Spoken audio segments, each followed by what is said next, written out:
স্বাগত নিউজ 24 সংবাদে আপনাদের সঙ্গে আছি আমি নাফিসা হক। দেখছিলেন সংবাদ শিরোনাম, এবার পুরো খবর। রাজধানীর চাংখারপুলে শিশু আনাস সহ জুলাই আন্দোলনের 6 জনকে হত্যার ঘটনায় ডিএমপির সাবেক কমিশনার হাবিবুর রহমান সহ 8 জনের বিরুদ্ধে আন্তর্জাতিক অপরাধ ট্রাইব্যুনালে আনুষ্ঠানিক অভিযোগ দাখিল করা হয়েছে। আর এর মধ্য দিয়ে জুলাই বিপ্লবে প্রথম মামলার আনুষ্ঠানিক বিচার প্রক্রিয়া শুরু হলো। এছাড়া 227 জনকে হত্যার লাইসেন্স পেয়ে গেছি এমন বক্তব্যের জন্য শেখ হাসিনা সহ 2 জনকে হাজির হতে পত্রিকায় বিজ্ঞপ্তি দেওয়ার নির্দেশ ট্রাইব্যুনালের।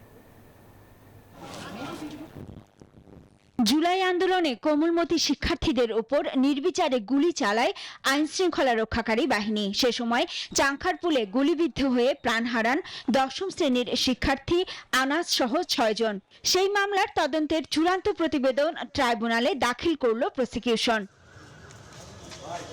এই প্রতিবেদন ট্রাইব্যুনালে আনুষ্ঠানিকভাবে দাখিলের মধ্য দিয়ে জুলাইয়ে সংঘটিত মানবতা বিরোধী অপরাধের প্রথম মামলার বিচার প্রক্রিয়া শুরু হলো। তদন্ত প্রতিবেদন এবং তদন্ত প্রতিবেদনের সাক্ষ্যে জমাকৃত তথ্য উপাত্ত পর্যালোচনা করে বিজ্ঞ চিফ প্রসিকিউটর আজকে ট্রাইব্যুনালে প্রথম ফরমাল চার্জ দাখিল করলেন। প্রতিবেদনে বলা হয়, আন্দোলন দমাতে ব্যবহার করা হয় মারণাস্ত্র। পলাতক আসামি হাবিবুর রহমান সহ অন্য অভিযুক্তরা ঘটনাস্থলে উপস্থিত ছিলেন এবং অধীনস্থদের গুলি চালানোর নির্দেশ দেন বলেও তদন্ত প্রতিবেদনে উঠে এসেছে। এই ফরমাল চার্জ দাখিলের পরে এটি ট্রাইব্যুনালে শুনানির জন্য উপস্থাপন করা হবে। ট্রাইব্যুনাল আইন অনুযায়ী যথাযথ আদেশ প্রদান করবেন বলে আমরা। এদিকে ট্রাইব্যুনালে ব্যাখ্যা দেওয়ার কথা থাকলেও তা দেননি সাবেক প্রধানমন্ত্রী শেখ হাসিনা। তাই 227 জনকে হত্যার লাইসেন্স পেয়ে গেছি বক্তব্যের জন্য শেখ হাসিনা সহ 2 জনকে হাজির হতে পত্রিকায় বিজ্ঞপ্তি দেওয়ার নির্দেশ দিয়েছে ট্রাইব্যুনাল, যা প্রকাশের 7 দিনের মধ্যে আদালতে হাজির হওয়ার নির্দেশ দেওয়া হয়েছে। সাফিয়া সাসনা, নিউজ 24, ঢাকা। দেশে আর কোনো ডামি নির্বাচন হবে না, এমন মন্তব্য করেছেন এনসিপির দক্ষিণাঞ্চলের মুখ্য সমন্বয়ক হাসনাত আব্দুল্লাহ। রবিবার চট্টগ্রামের এনসিপির পথসভায় এই মন্তব্য করেন তিনি। রবিবার সকাল 9টায় কর্ণফুলী উপজেলার মাইজ্জারটেক থেকে কর্মসূচি শুরু করেন এনসিপির দক্ষিণাঞ্চলের মুখ্য সংগঠক হাসনাত আব্দুল্লাহ ও কেন্দ্রীয় যুগ্ম সদস্য সচিব ডক্টর তাসনিম জারা। এদিকে হাসনাত আব্দুল্লাহর আগমন ঘিরে উজ্জীবিত এনসিপি ও বৈষম্য বিরোধী ছাত্র আন্দোলনের নেতাকর্মীরা। পথসভায় জাতীয় নাগরিক কমিটি চট্টগ্রাম এবং কেন্দ্রীয় নেতারা উপস্থিত ছিলেন।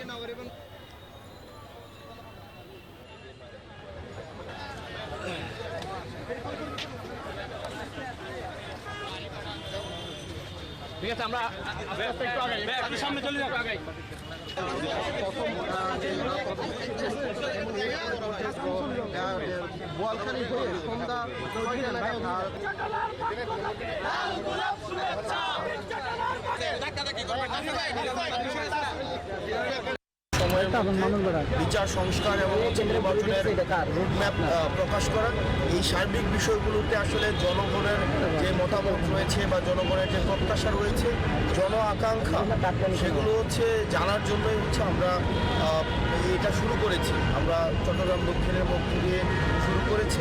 আমরা সারা বাংলাদেশে আমরা এই এনসিপির পক্ষ থেকে আমাদের মানুষের কাছে এই যাওয়া অব্যাহত থাকবে। দর্শক, আন্তর্জাতিক অপরাধ ট্রাইব্যুনালে এই মুহূর্তে ব্রিফ করছেন চিফ প্রসিকিউটর তাজুল ইসলাম। আমরা এখন সরাসরি চলে যাচ্ছি সেখানে। আজকে যাদের বিরুদ্ধে বিচারের আনুষ্ঠানিক যাত্রা শুরু হয়েছে তারা হচ্ছেন ঢাকা মহানগরীর ডিএমপির যে সাবেক পুলিশ কমিশনার হাবিবুর রহমান সহ পুলিশের বিভিন্ন পর্যায়ের কর্মকর্তা 8 জনের বিরুদ্ধে বিচার প্রক্রিয়া শুরু হয়েছে। কারণ হলো এই ঘটনার সাথে যারা যারা সম্পৃক্ত তাদেরকে আমরা এখানে আসামি করেছি। এই ঘটনায় অনেক পুলিশ হয়তো জড়িত ছিল, সবাইকে কিন্তু আমরা আসামি শ্রেণীভুক্ত করি নাই। এটার যুক্তি হচ্ছে যে যারা সরাসরি চাইনিজ রাইফেল ব্যবহার করে মানুষকে হত্যা করেছে, ভিডিও ফুটেজে যাদেরকে আইডেন্টিফাই করা গেছে তাদেরকে আমরা বিচারের জন্য সোপর্দ করেছি। পাশাপাশি তাদের যারা সুপিরিয়র কমান্ডার ছিল, অর্থাৎ ঢাকা মহানগরীর পুলিশ কমিশনার হাবিবুর রহমান, সুদীপ কুমার এবং ইমরুল, এই সমস্ত যারা সরাসরি নির্দেশ দিয়ে মানুষকে হত্যা করেছিলেন, যারা উপস্থিত থেকে নির্দেশনা দিয়েছেন, যারা পাশি থেকে ফ্যাসিলিটেট করেছেন, এই সমস্ত লোকদেরকে আমরা বিচারের জন্য আজকে সোপর্দ করেছি।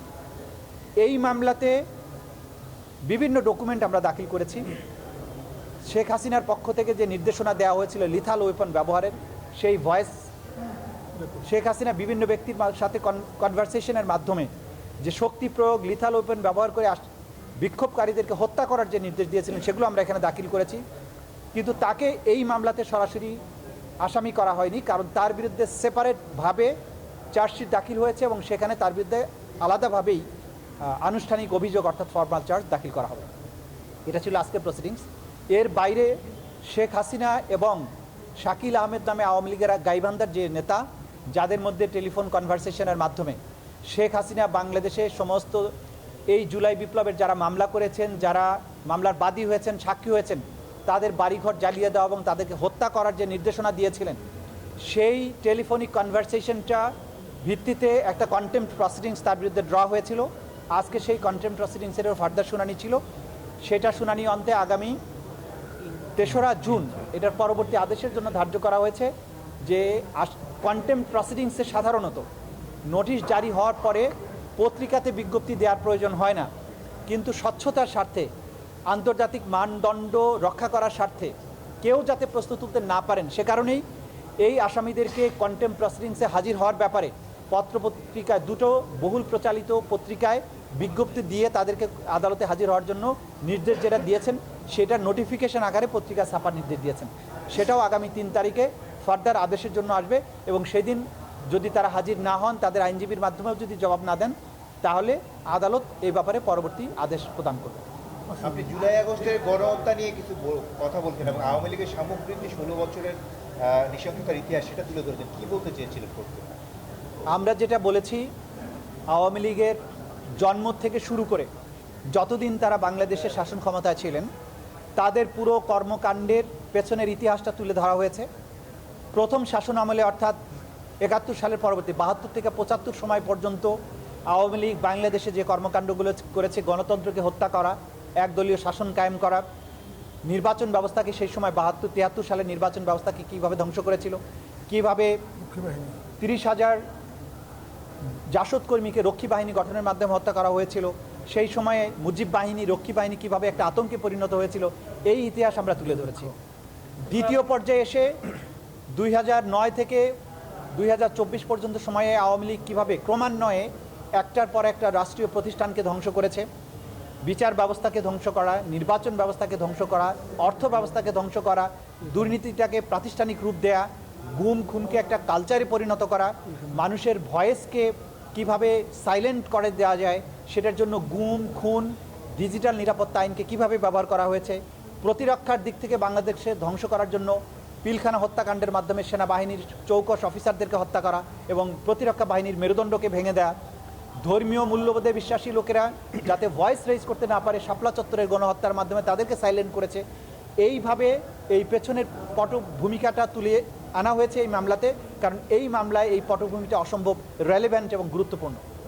এরপরে জুলাই আগস্টের পুরো পটভূমিটা তুলে ধরা হয়েছে, কিভাবে কোটা বিরোধী আন্দোলনটা শুরু হয়েছিল, কোটা বিরোধীর থেকে কিভাবে বৈষম্য বিরোধী আন্দোলনে এটা রূপান্তর ঘটলো এবং বৈষম্য বিরোধী আন্দোলনের উপরে সরকার কী ধরনের দমনপীড়ন চালিয়ে এই সিভিলিয়ান একটা পপুলেশনকে পারসিকিউশনের মাধ্যমে, মার্ডারের মাধ্যমে এবং অন্যান্য পদ্ধতিতে নির্যাতনের মাধ্যমে, আক্রমণের মাধ্যমে কিভাবে এটাকে একটা গণহত্যায় পরিণত করা হলো।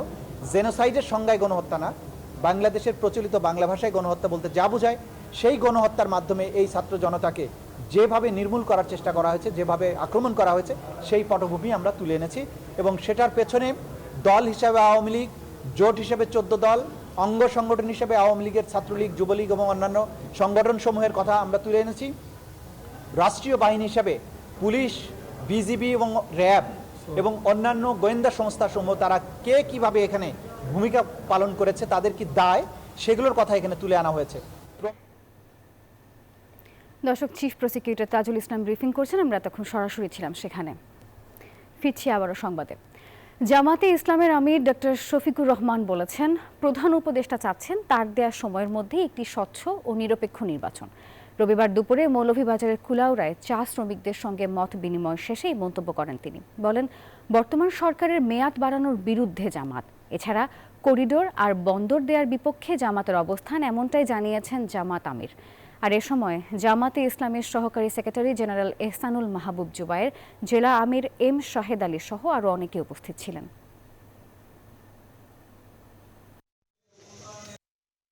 এই বছরের ডিসেম্বর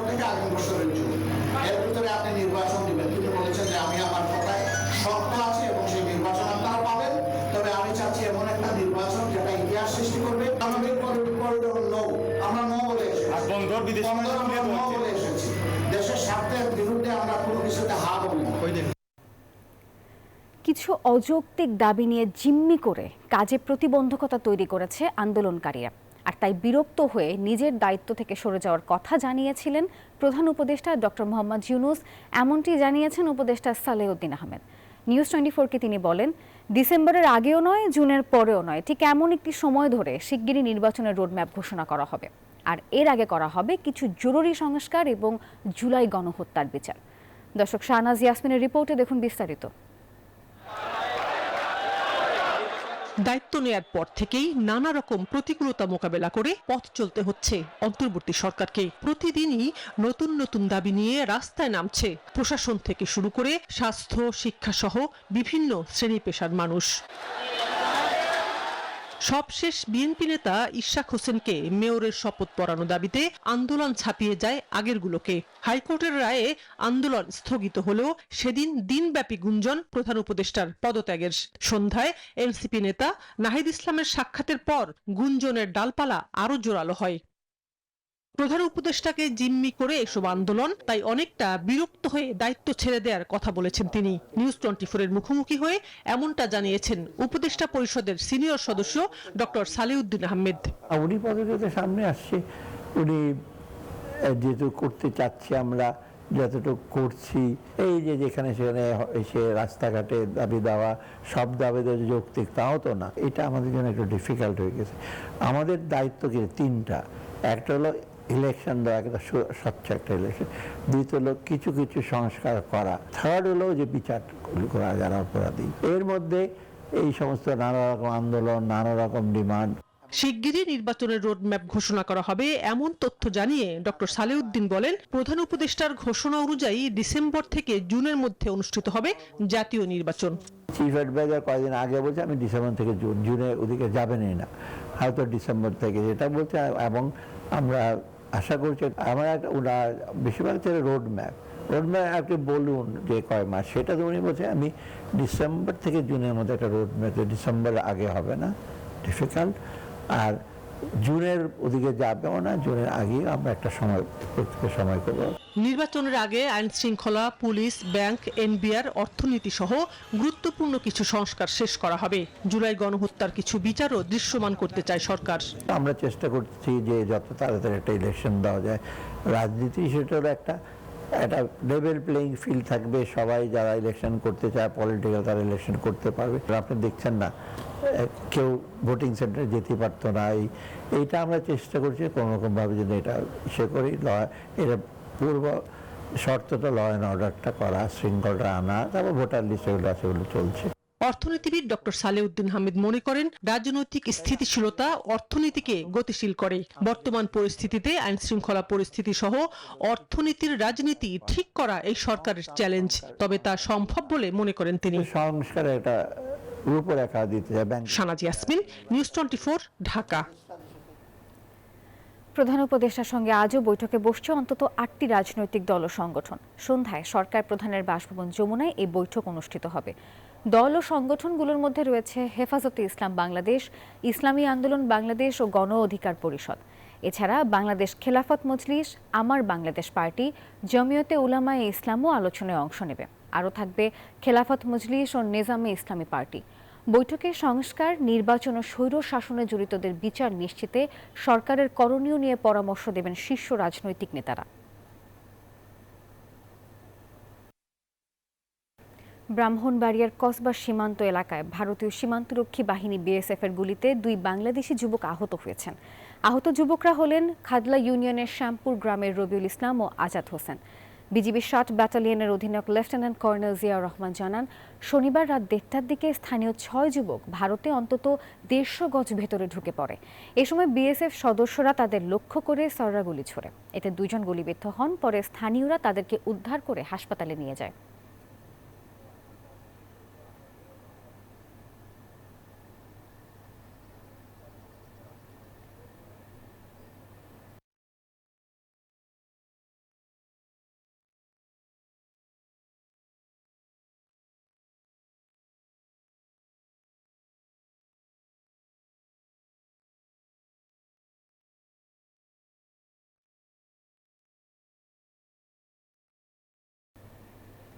সিলেটের ৩টি সীমান্ত দিয়ে আরও অন্তত ১৫৩ জনকে পুশিন করছে ভারতীয় সীমান্তরক্ষী বিএসএফ। পরে খবর পেয়ে অভিযান চালিয়ে তাদেরকে আটক করে বিজিবি। শনিবার গভীর রাত থেকে সকাল ৮টা পর্যন্ত তাদেরকে পুশিন করা হয়। এদের মধ্যে বিয়ানীবাজারের বড়লেখার শাহবাজপুর সীমান্ত দিয়ে ৭৯ জন, নয়গ্রাম সীমান্ত দিয়ে ৩২ জন ও পাল্লাথল সীমান্ত দিয়ে ৪২ জনকে ঘন জঙ্গল ও বিলের মধ্য দিয়ে বাংলাদেশে পাঠানো হয়। বিষয়টি নিশ্চিত করেছেন বিজিবি ৫২ ব্যাটালিয়নের অধিনায়ক লেফটেন্যান্ট কর্নেল মেহেদী হাসান।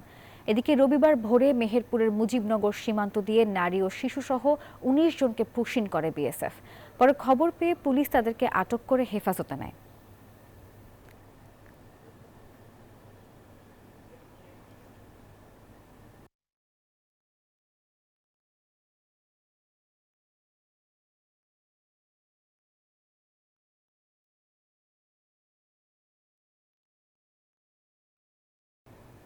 সংবাদে বিরতি নিচ্ছি, সঙ্গেই থাকুন। নিউজ 24 সংবাদে আরও একবার স্বাগত। ব্যবসা বাণিজ্য চাঙা করতে আগামী বাজেটে সহায়ক নীতি কৌশল চান ব্যবসায়ীরা। রপ্তানিমুখী শিল্পে কর রেয়াত প্রত্যাহার না করার দাবি তাদের।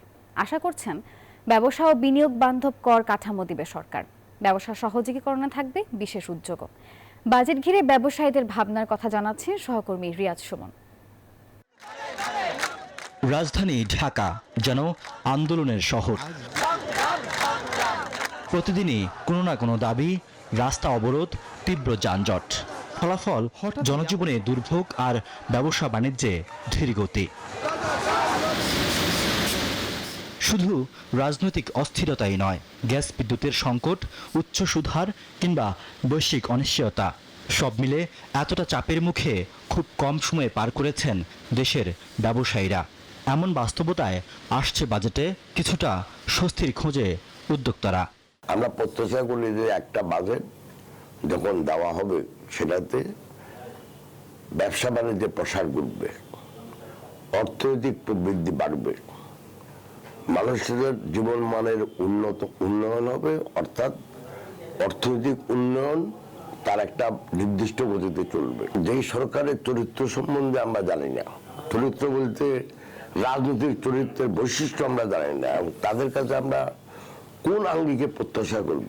যুক্তরাষ্ট্রের শুল্ক নীতি আর ভারতের বৈরী মনোভাবে এমনিতেই চাপে আছেন রপ্তানিকারকরা। তাই প্রতিযোগিতা সক্ষমতা ধরে রাখতে এখনই কর রেয়াত প্রত্যাহার না করার দাবি ব্যবসায়ীদের। সেই সাথে আসছে বাজেটে উচ্ছে কর, ভ্যাট ও কর্পোরেট কর হারে স্বস্তি চান তারা। ট্যাক্সেশন বর্তমানে যে সিস্টেমে চলছে, এটা কোন রকমের সিস্টেম আমি এটার বলবো না। এটা একটা জোর করে মানুষের টাকা হাতিয়ে নেওয়ার মতো একটা সিস্টেম সেখানে আছে। আমার যে বিভিন্ন কেনাকাটার উপরে আমার কাছ থেকে ভ্যাট চাওয়া হচ্ছে, তো আমি কেনাকাটাটা কি জন্য করছি? আমার এই রপ্তানির জন্যই তো করেছি। তাহলে সেখানে আপনি ভ্যাট চাচ্ছেন কেন? আমার ব্যালেন্স শিট নিয়ে ওখানে একটা রীতিমতো অত্যাচার চলে। করের নেটটা যদি বড় করেন তাহলে কিন্তু এমনি সরকারি ইনকাম বেড়ে যাবে। যিনি কর দেয় তাকেই কর দিতে বাধ্য করবেন, নাকি যিনি এখনো করের আওতায় আসে নাই তাকে করের আওতায় নিয়ে আসতে হবে? এগুলো এখন সবার মধ্যে এই বোধ শক্তি এসেছে যে আমাদের কর কাঠামোটাকেও একটা সংস্কারের দরকার। বর্তমান অস্থির পরিস্থিতিতে শুধু দেশীয় উদ্যোক্তারাই নয়, মুখ ফিরিয়ে নিয়েছে বিদেশি বিনিয়োগকারীরাও। হিসেব বলছে অর্থ বছরের প্রথম ৮ মাসে সরাসরি বিদেশি বিনিয়োগ কমেছে ২০% বেশি। তাই বিনিয়োগ আকর্ষণে পরিবেশ ফিরিয়ে আনার দাবি ব্যবসায়ীদের। বিনিয়োগের জন্য যে পরিবেশ দরকার সেটা তো আমি মনে করি না বাংলাদেশে এই মুহূর্তে আছে। আপনি যদি মনে করেন যে ভাই আমি একটা বিনিয়োগ করবো, এখানে ৩০০ লোক চাকরি করবে, কোন দিন ধর্মঘট হয়, কোন দিন চাঁদাবাজ আসি আমার কাছে টাকা চায়, কোন দিন আমাকে মেরে ফেলায়, তো এখানে পাগলও আসবে বিনিয়োগ করার জন্য। বাজেটে ব্যবসার ব্যয় কমিয়ে আনা, বন্দরের সক্ষমতা বৃদ্ধি, শিপিং ব্যয় সহ পরিবহনের খরচ হ্রাস এবং স্বচ্ছতা ও সুশাসনের দাবি ব্যবসায়ীদের। ব্যবসা, বিনিয়োগ এবং শিল্প বান্ধব একটি বাজেট দেখতে চান ব্যবসায়ীরা।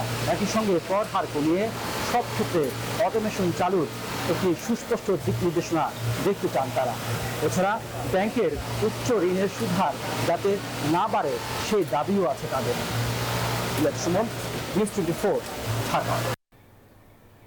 দেশ জুড়ে উদযাপিত হচ্ছে জাতীয় কবি কাজী নজরুল ইসলামের ১২৬তম জন্মবার্ষিকী।